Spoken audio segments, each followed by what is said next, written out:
Благодарам, председателе. Колешке Пемова, сакам да ви реплицирам околу неколку наводи во вашето излагање.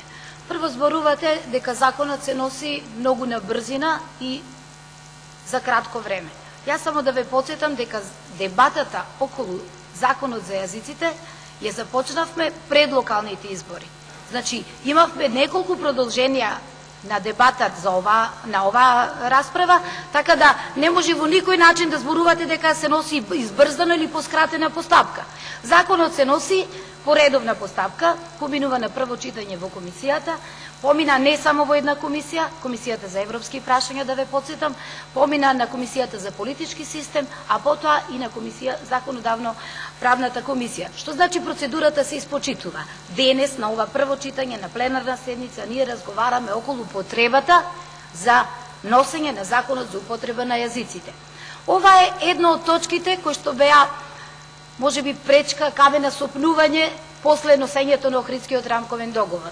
Дел од проблемите се разрешија со законот во 2008 година, дел од проблемите се доразрешија со законот 2011 година. Сега ја отвараме дебатата со која сакаме конечно да го затвориме прашањето околу употреба на јазиците.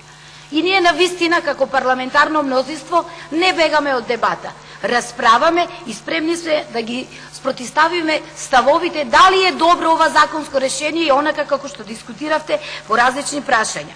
И сега, околу потребата што спомнавте дали Кавадарци ќе биде двојазично, не Колешке, никаде во овој закон не стои дека во единиците на локална самоуправа, каде што не живеат припадници кои што говорат јазик различен од македонскиот, повеќе од 20% нема да има двојазичност. Ниту вашето Кавадарци, ниту моето Берово нема да биде двојазично.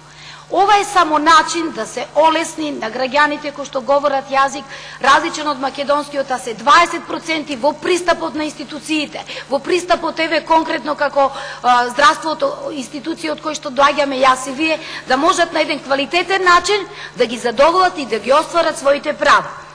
Затоа, дали е проблема кod лекар албанец комуницира со пациент албанец на албански јазик? Јас тука не гледам никаква пречка и не гледам причина зашто тоа не би се остварило. А за тоа дали постоела или не постоела двојазичност во изминатиот период, еве конкретно на работната маса ми стоеше сертификатот, односно уверението за избран градоначалник на колегата Максим Димитриевски од Куманово. Почитувана колешке, ова уверение е издадено и на македонски и на албански јазик.